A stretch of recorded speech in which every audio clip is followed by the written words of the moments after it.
Good day, children. I hope you're all fine. I hope you're taking good care of yourself and your families. I'm Anupreet Kaur from the Chandigarh Education Department.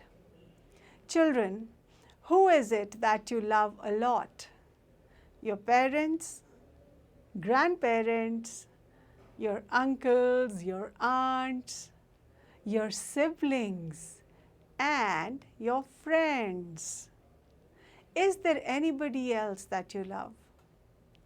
Your pets? That's right, you love your pets too. Do you think you can love wild animals? Yes?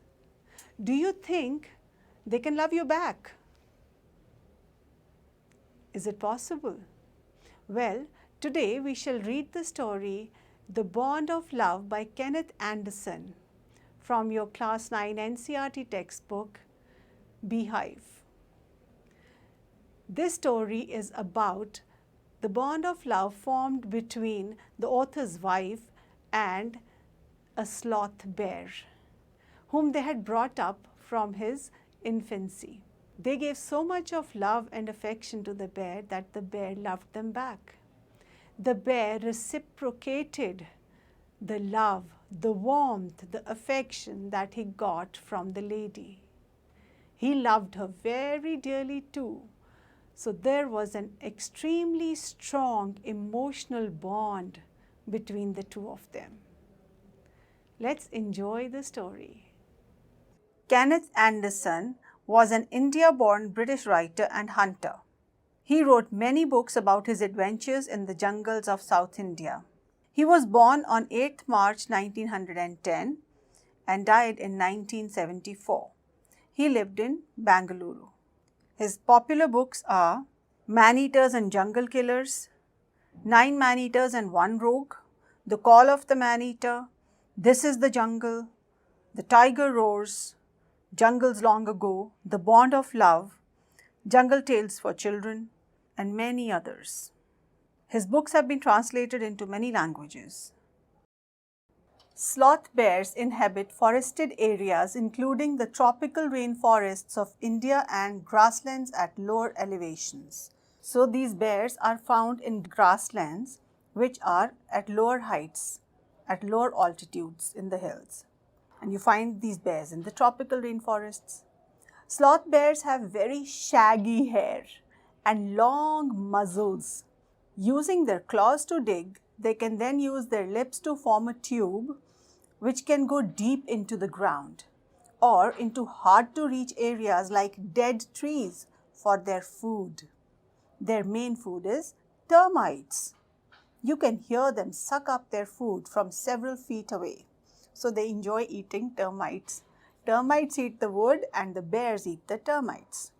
Now let's read a fascinating account of an orphaned sloth bear that was rescued by the author. There was a strong bond of love and friendship between the author's wife and the sloth bear. I will begin with Bruno, my wife's pet sloth bear. I got him for her by accident, by chance. 2 years ago, we were passing through the sugarcane fields near Mysore. People were driving away the wild pigs from the fields by shooting at them. Some were shot and some escaped. We thought that everything was over when suddenly a black sloth bear came out panting in the hot sun. So children, the author was driving through Mysore with some of his friends and he saw people were shooting at the wild pigs. Some of them got killed, some escaped, and then they saw a black sloth bear coming out from the fields. It was panting because it had been running, so it was breathing very heavily.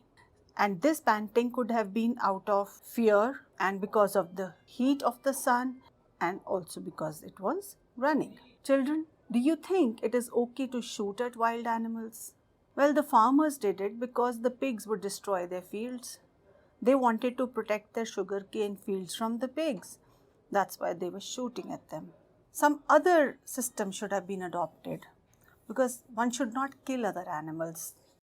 Now I will not shoot a sloth bear wantonly. But unfortunately for the poor beast, one of my companions did not feel that way about it and promptly shot the bear on the spot.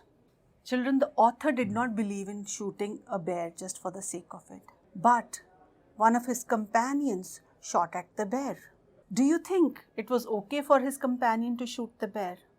No, it was not. The bear had done him no harm. The bear was not trying to attack him. The bear was only seeking its own food, and that too from somebody else's fields. So the writer's companion should not have shot him. It is a sin and a crime. We should not do violence against animals for pleasure. It is very tragic that the poor bear was shot. Children, it is against the Wildlife Protection Act. One can be sent to prison for killing wild animals. One should not kill any animals. As we watched the fallen animal, we were surprised to see that the black fur on its back moved and left the prostrate body. Then we saw it was a baby bear that had been riding on its mother's back when the sudden shot had killed her. The little creature ran around its prostrate parent, making a pitiful noise. So children, when the animal had fallen with its face down on the ground, something moved on its back. And what do you think that was? It was a baby bear. So the animal which had been killed was a mother bear. And the poor little baby bear was running around its parent, who was lying dead with the face down on the ground. And that poor little baby was crying. It was making pitiful noises. It was shocked. It was terrified. You can well imagine the mental state of this little cub. It had lost its parent. And there was also the fear that it might also be killed. I ran up to it to attempt a capture. It scooted into the sugarcane field. Following it with my companions, I was at last able to grab it by the scruff of its neck, while it snapped and tried to scratch me with its long hooked claws. Now the writer tried to catch the bear, but the bear scooted away. It ran away into the sugarcane fields. Why? Because it was afraid that they might harm him also. So he was afraid of these people. He was scared of them. And when they were trying to catch it, it was scratching at them. The author held it by the scruff of its neck. Children, animals carry their babies from the back of the neck, from just above the neck. They hold on to the flesh, the upper layers of the flesh above the neck of the baby. So it is a safe way to capture or to hold a cub. The author was well aware of the way that a little cub had to be carried. When the author grabs it from the back of its neck, the little cub fought. It tried to scratch the author with its hooked claws. So it had this spirit of self-preservation. It wanted to protect itself, to save itself. We put it in one of the gunny bags we had brought, and when I got back to Bangalore, I duly presented it to my wife. So having caught the little cub, he put it in a jute bag. And whom did he give it to? He gave it to his wife. She was delighted. She at once put a colored ribbon around its neck, and after discovering the cub was a boy, she christened it Bruno. So what is the first thing that the author's wife did? She put a colored ribbon around its neck to show that she owned the bear. So this was the first step to domestication of the bear. So now this bear was a part of their family, and she named it, she christened it Bruno. So what was the name given to this cub? Bruno, because they realized it was a male, so they gave it a boy name. Now this little bear cub, having been named Bruno, has definitely become a member of the family. It has been adopted by this family. Bruno soon took to drinking milk from a bottle. It was but a step further, and within a few days he started eating and drinking everything else. So what is the first thing that was fed to the bear cub? It was milk. Like all babies grow up on milk. They're all fed milk. So initially it was drinking milk from a bottle. But in a few days' time, it started eating and drinking a whole lot of other things. The author says everything else. And everything is the right word, for he ate porridge made from any ingredients, vegetables, fruit, nuts, meat, especially pork, curry and rice, regardless of condiments and chilies. So, no matter how spicy the food was, no matter how many condiments had been put in it, the bear would lap it up. He loved to have spicy food. Bread, eggs, chocolate, sweets, pudding, ice cream, etc., etc., etc. So name it and he had it. So whatever food came in his way, he relished it. As for drink, milk, tea, coffee, lime juice, aerated water, buttermilk, beer, alcoholic liquor, and in fact anything liquid, it all went down with relish. So this is so amazing that this little bear cub has just about everything. He eats whatever comes his way. He enjoys all kinds of drinks, whether they are alcoholic or non-alcoholic. Truly amazing at the vast range of food that he relishes. The bear became very attached to our two Alsatian dogs and to all the children of the tenants living in our bungalow. Now, this family had two dogs which belonged to the Alsatian breed. The bear became very good friends with them. It also became very good friends with the children of the tenants who lived in the same bungalow. So, it was a very friendly bear. He was left quite free in his younger days and spent his time in playing, running into the kitchen, and going to sleep in our beds. Oh, this is so sweet. They actually let the bear sleep in their own bed. They showed it so much of love and affection. It is truly amazing. One day, an accident befell him. I put down poison, that is barium carbonate, to kill the rats and mice that had got into my library. Bruno entered the library as he often did, and he ate some of the poison. Paralysis set in to the extent that he could not stand on his feet. But he dragged himself on his stumps to my wife, who called me. I guessed what had happened. Off I rushed in the car to the vet's residence. A case of poisoning. Tame bear. Barium carbonate. What to do? So now, once the author had put some poison in his library to kill rats and mice, which could have eaten the books in the library. Bruno did not know that it was a poisonous thing. Since we know that he would eat anything that came his way, he ate that poison. Thankfully, not all of it, only some of it. And that poison had a very terrible effect on him. It made him paralyzed. He was unable to move. The poison was so potent that he could not stand on his feet. So he dragged himself on his stumps and he went to the author's wife. She quickly called him. Now the author knew that he had kept the poison in the library, so he realized that that must be the case. He must have eaten the poison. He quickly took him to the veterinary doctor and he told him that it is a tame bear and it was a case of poisoning. He had eaten barium carbonate, so what should they do? So what did the doctor do? Out came his medical books and a feverish reference to index began. What poison did you say, sir? Barium carbonate. Ah, yes, BA, barium salts. Ah, barium carbonate. Symptoms: paralysis, treatment, injections of... Just a minute, sir. I'll bring my syringe and the medicine. So the doctor, he looks into his reference books, into his medical books, and finds the antidote which was to be given for eating barium carbonate. Children, all poisons have an antidote. Now the doctor had to see which antidote would cure the little sloth bear of the barium carbonate poisoning. So children, here the author has used a different style of writing. Here the writer has used incomplete words and sentences. This is done to make it more dramatic and immediate. We can actually feel that the doctor is looking in his book, we can envision it and imagine it so much better as if it is just happening right here in front of us. And the way he refers to the index is just the way that we are to refer to the dictionary. The index is made in an alphabetical order.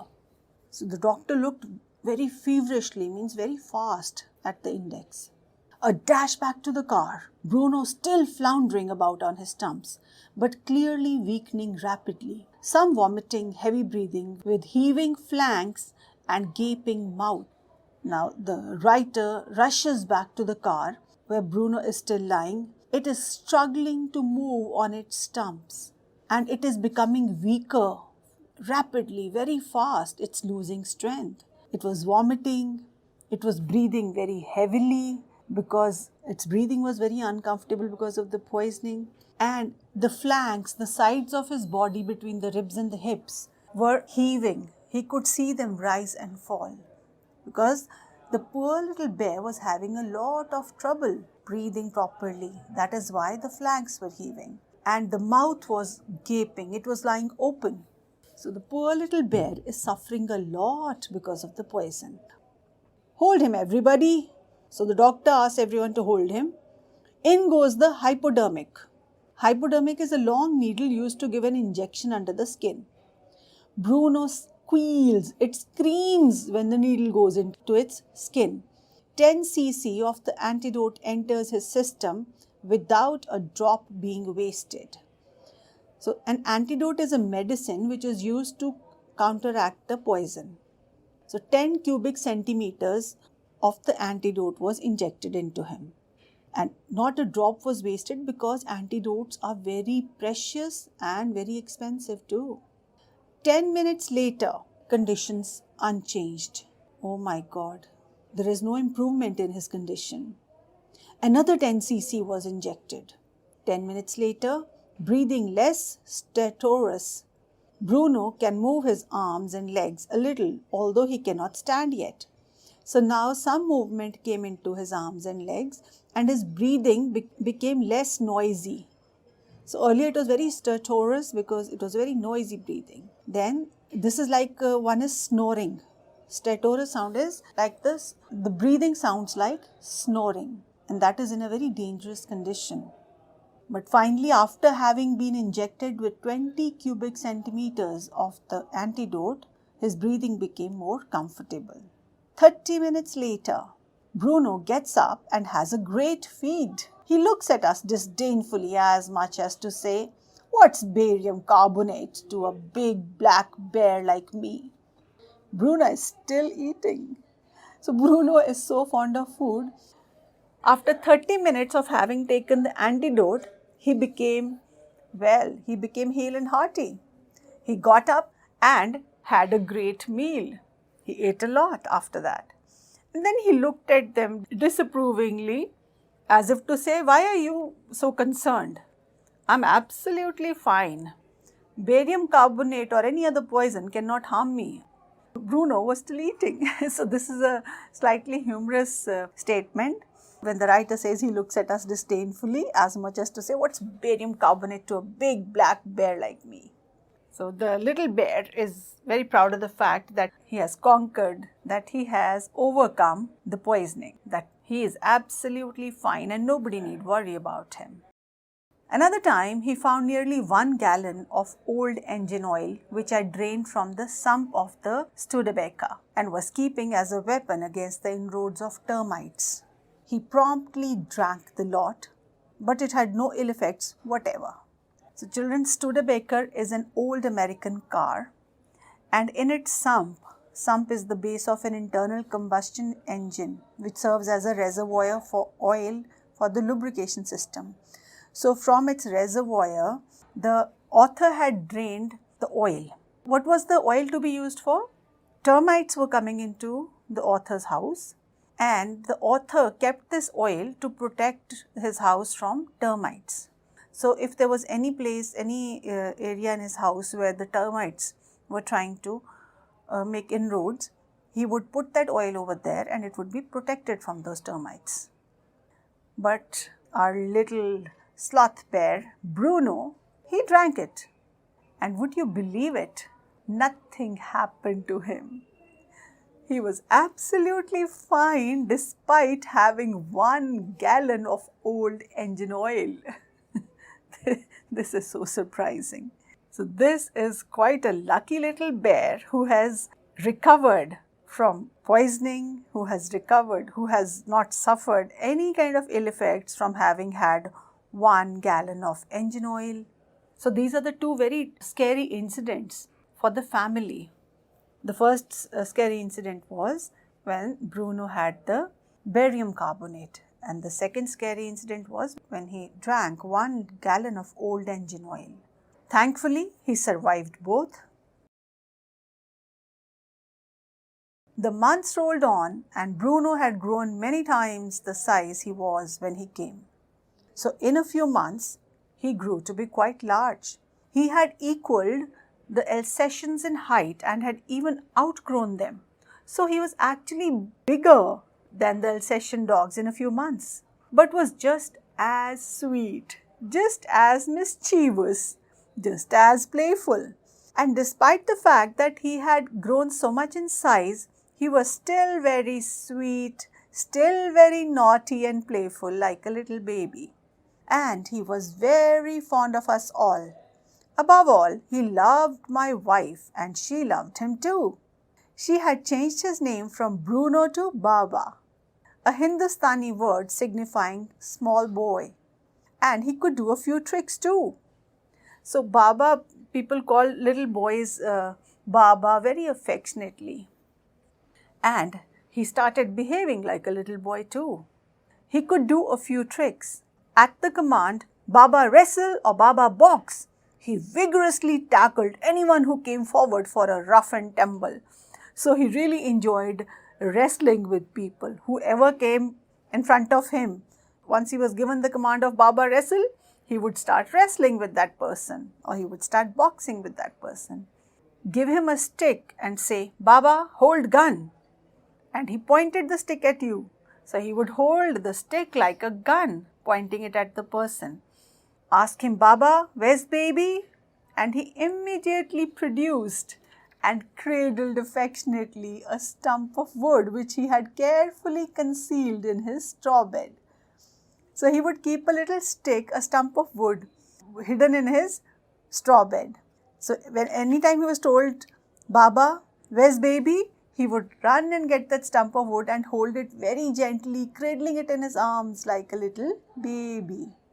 But because of the tenant's children, poor Bruno or Baba had to be kept chained most of the time. Now children, Bruno was a very loving and playful pet. Why did he have to be chained? Because they were afraid it might bite or attack the neighbor's children, which it had never done. But they still had to be careful because now it was a big bear. Then my son and I advised my wife, and friends advised her too, to give Baba to the zoo at Mysore. He was getting too big to keep at home. After some weeks of such advice, she at last consented. Hastily, and before she could change her mind, a letter was written to the curator of the zoo. Did he want a tame bear for his collection? He replied, yes. The bear has become very large, so the family is a little apprehensive. It's a little worried that it might attack someone anytime because a bear is a wild animal. So they kept saying that this bear is too big to be kept at home. We should send it to a zoo. So after a lot of coaxing, his wife consented. She agreed to send him to the zoo. And before she could change her mind, the writer quickly called the curator, the person in charge of the zoo, and asked him if he wanted a tame bear in the zoo. So the curator said, yes. The zoo sent a cage from Mysore in a lorry, a distance of 87 miles, and Baba was packed off. So children, Bruno, although he was very loving and playful, he still had to be sent away. Why do you think that was the case? Because it was a wild animal. It was very large in size and they had to be careful that it did not attack anyone. They did not feel that it was safe to keep such a big bear at home. Animal would also be safer and perhaps happier in the zoo. So children, now we have come to the end of the first session with suspense. Baba has been sent to the zoo. Do you think the author's wife will be able to bear the separation? Do you think Bruno will be able to bear the separation? We will learn about it in the next session. Children, let's have a quiz now. For each question, I'll give you 4 options and you have to tell me which is the correct one. The lesson Bond of Love has been written by Vikram Seth, Kenneth Anderson, Jerome K. Jerome, Stephen Alter. It's Kenneth Anderson. That's correct. The author accidentally got a panda, polar bear, sloth bear, chimpanzee. He got a sloth bear. That's correct. The little bear was named Bruno, Bernie, Berno, Bhalu. It was named as Bruno. That is correct. The author found the sloth bear in the sugarcane fields near Mysore, forest, wildlife sanctuary, or the zoo. It was found in the sugarcane fields near Mysore. That's correct. The author took the baby bear home because he wanted a pet. His wife asked for a bear. The bear was motherless. The bear wanted to go with him. Because the bear was motherless. That is correct. Well done. The baby bear's mother died in a road accident, as it was shot by the farmer, as it was shot by the author's companion, or a natural death. As it was shot by the author's companion. That is correct.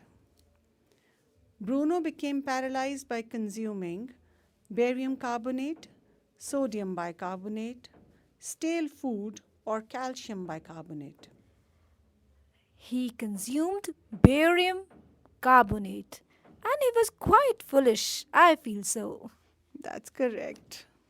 Barium carbonate was kept in the house to kill cockroaches, kill rats, spray on plants, clean the floors. It was kept to kill rats. That's correct. The poison affected Bruno by making him breathe heavily, making him paralyzed, making him vomit, or all of the above. It's all of the above. All these effects were seen in Bruno. That is correct. Well done. Bruno drank a gallon of mustard oil, coconut oil, engine oil, or turpentine oil. He drank a gallon of engine oil. Very good.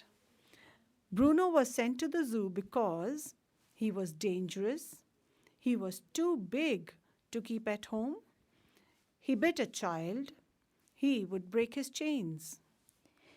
He was too big to keep at home. Absolutely right. Very well done, child. Let's do another activity. I would like you to match the words in column A with their meanings in column B. The words are wantonly, prostrate, scooted, condiments, floundering, Christianed, paralysis. And the meanings are lying on the ground facing downwards, for no good reason, spices, struggling to move, ran away, inability to move, or named. So I'll say the word and you give me the meaning. Okay. Wantonly, It means for no good reason. that's right. Prostrate, It means lying on the ground facing downwards. that is right. Scooted, It means ran away. that's right. Condiments, Spices, yes. Floundering, struggling to move. you're right. Christianed, Named. For Yeah. example, we christen a child when he's born. that's right. Paralysis, Inability to move. you are right. Very well done. Let's do another activity. I would like you to arrange the jumbled words into meaningful sentences. The words for the first sentence are the, took, author, bear, the, home, baby. Okay, let me try. The author took the baby bear home. That's right. Well done. The words for the second sentence are milk, bottle, with, it, started, drinking. Okay, I can try this. It can be like it started drinking milk with a bottle. That is right. Very good. The words for the third sentence are Alsatian, dogs, Bruno, attached, became, to, the. Okay, I feel it should be like Bruno became attached to the Alsatian dogs. Very good. That's right.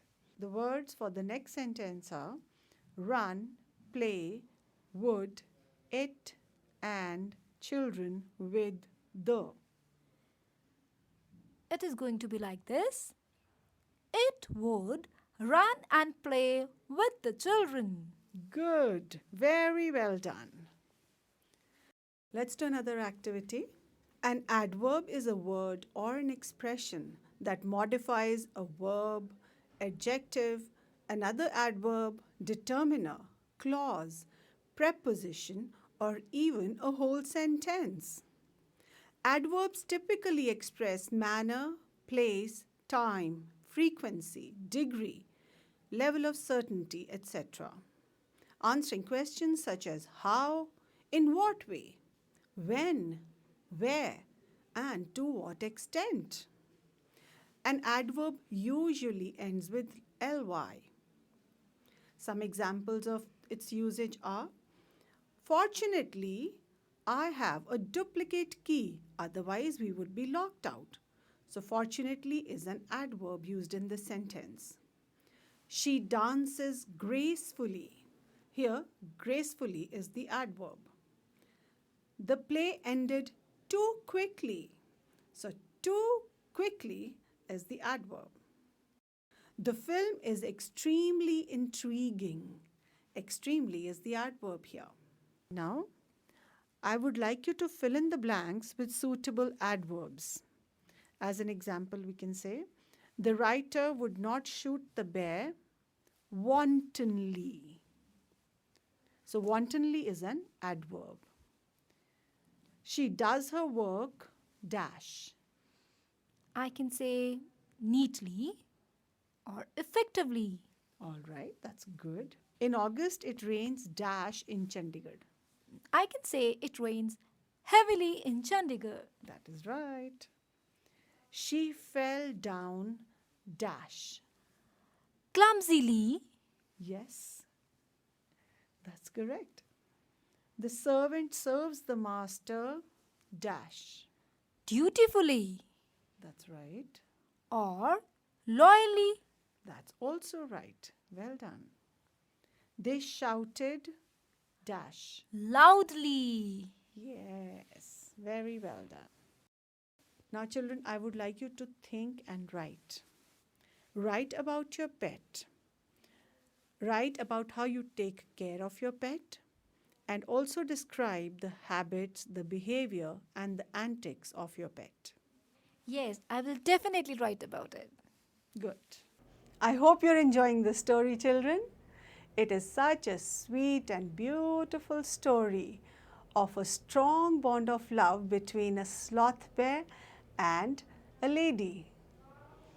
A little sloth bear cub had been brought home by the author because it had lost its mother, and his wife brought it up like her own child. She showered him with love and affection, and he was taken such good care of. He was fed to its heart's content. He learned to play like a child, and he entertained the family no end. But when it starts growing, they have to be careful. Let's see how the story continues in the second session. Now we come to the end of the first session of the story. We'll wait for the next session. Till then, keep learning, stay happy, stay safe.